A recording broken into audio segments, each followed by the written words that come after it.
같이 은혜 받을 말씀입니다. 신약성경 마태복음 12장 31절 말씀부터 오늘 33절 말씀까지 독하겠습니다. 시작. 그러므로 내가 너희에게 이르노니 사람에 대한 모든 죄와 모독은 사하심을 얻되 성령을 모독하는 것은 사하심을 얻지 못하겠고, 또 누구든지 말로 인자를 거역하면 사하심을 얻되 누구든지 말로 성령을 거역하면 이 세상과 오는 세상에서도 사하심을 얻지 못하리라. 나무도 좋고 열매도 좋다 하든지 나무도 좋지 않고 열매도 좋지 않다 하든지 하라.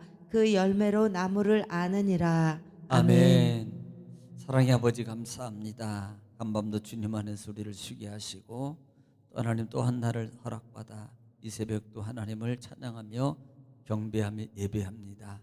성령님 도우셔서 주님이 기뻐하는 예배를 드리기에 부족함이 있도록 도와주옵시고, 하나님 읽고 전하고 듣는 말씀을 통해서 우리에게 큰 은혜와 은총과 능력을 베풀어 주옵소서. 예수님의 이름으로 기도 올려옵나이다. 아멘. 할렐루야. 하나님은 여전히 오늘도 말씀을 통해서 말씀하십니다. 그러므로 하나님의 말씀을 여러분 믿음으로 또 입을 열어서 아멘하고 또 사모하는 마음으로 여러분 받으시면 여러분 심령밭이 좋은 밭이 되고, 그리고 여러분 삶의 터전이 하나님의 말씀의 은혜를 통해서 30배, 60배, 100배의 결실의 은혜가 역사가 맺어질 줄로 믿습니다. 또 그렇게 되기를 주님의 이름으로 축원합니다. 자, 우리는 12장 계속해서 지난 시간에 말씀을 통해서요, 자, 예수님께서 한 환자를 고쳐주는 거예요. 눈 멀고 그 다음에 말 못하고 또 듣지 못하는 그 사람을 고쳐줬습니다. 그런데 이 사건에 대해서 두 가지 논쟁이 있다 그랬어요. 한 분류는 진짜 저 사람이 다윗의 자손인가 보다. 물론 부정 의문문이 들어가 있지만 그렇게 반응하는 사람이 있었고, 또한 바리새인과 서기관들의 반응은 다르다 그랬습니다. 시기심과 그 다음에 의협심, 또 나가서는 불우함을 가지고 예수님을 모독하고 이간질하려고, 예수님이 무슨 저건 바알세불의 힘을 얻어서 그렇게 하는 거야, 이렇게 예수님을 비난하는 거예요. 그랬더니 거기에 대해서 예수님을 논중하게 되고, 그 다음에 결단을 촉구하는 것이 누구든지 바로 그분이라 그래서 나의 편에 쓴 자, 내 편에 내 자네 너희들은 반드시 결단을 해서 주님 편이든지 이 편이든지 확실히 결단해라. 이 부분을 강조했습니다. 자, 오늘은 31절 말씀부터 33절 말씀까지만 같이 은혜를 나눌 건데요, 계속 이어서 31절 말씀에 보면은 그러므로 내가 너에게 이르노니 사람에 대한 모든 죄와 모독은 사하심을 얻되 성령을 모독하는 것은 사하심을 얻지 못하겠고 그랬습니다. 자, 지금 계속적인 관계입니다. 특별히 바리새인들의 그 불신의 관계 속에서 예수님께서 그렇게 말씀하는 거예요. 사람에 대해서 모독하는 것은 사하심을 얻을 수 있지만 성령을 모독하면 용서 못 받는다. 사하심을 용서하거든요. 모독이라는 단어가 뭐예요? 모독이라는 단어는 블라스메미아라는 단어를 쓰는데요, 이 모독이라는 단어는 비방하다, 그 다음에 욕설하다, 그 다음에 신성모독하다. 신성모독이 무슨 신이면 지금 막 이렇게 신에 대해서 상당히 안 좋은 말로 이것을 이 모독이라는 단어를 써요. 그러니까 이 두 분류에 대해서 사람에게서는 뭐예요? 사람에 대해서는요, 사람과의 관계 속에서 흔히 일어날 수 있는 그와 같은 어떤 죄적인 겁니다. 사람 관계 속에서 그것은 사하심을 받을 수 있다는 거예요.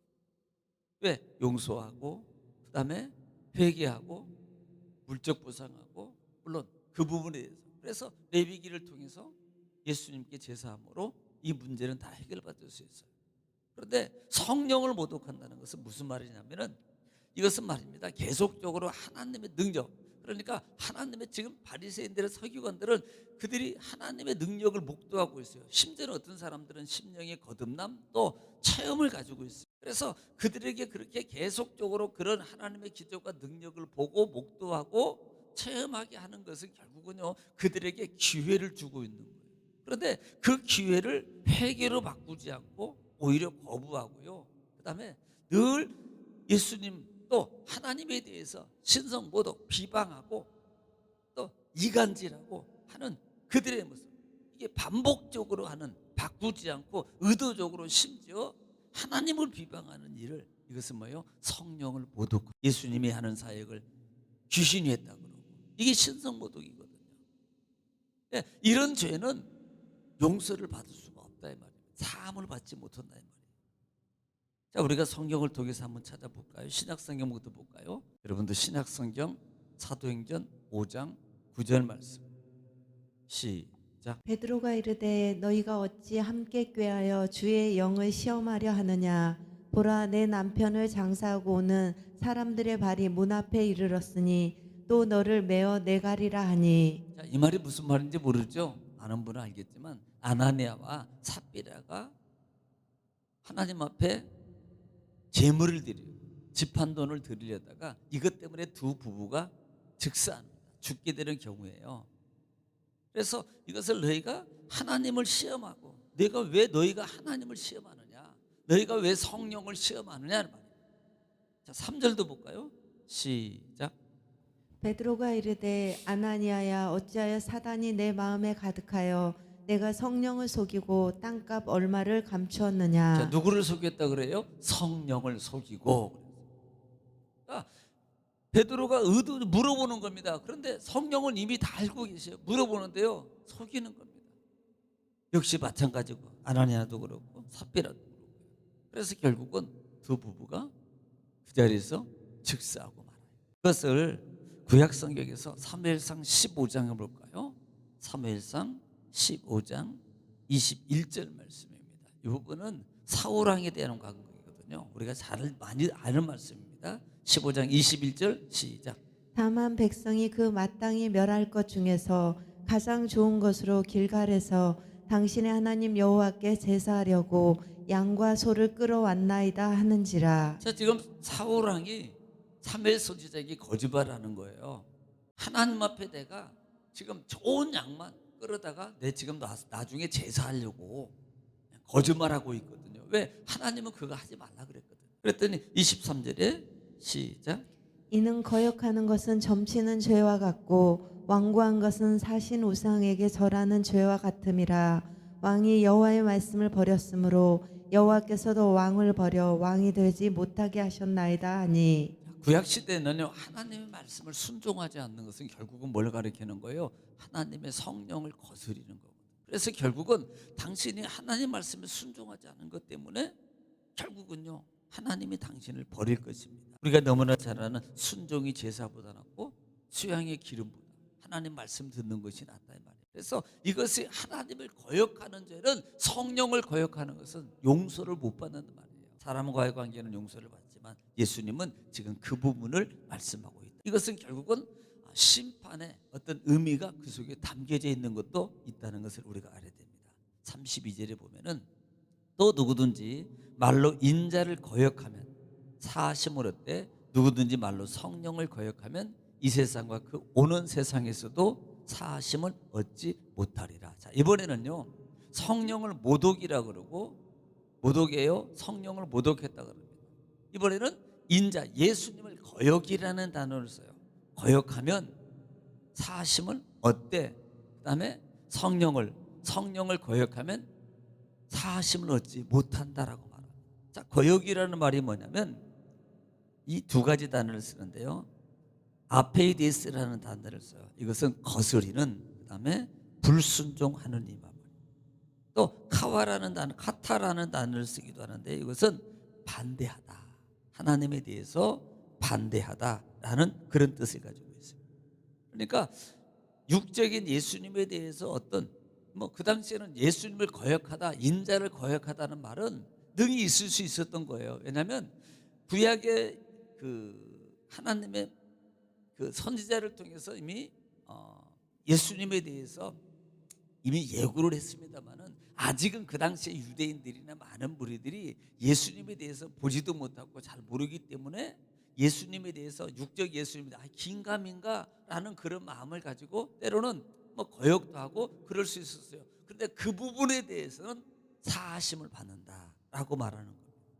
그러나 그러나 성령을 거역하면 이 세상과 오는 세상입니다. 지금뿐만 아니라 다음 세상을 말하는, 아까도 말했지만 그 말은 심판적 의미가 담겨 있다 그랬어요. 심판을 면하지 못할 것이라는 말입니다.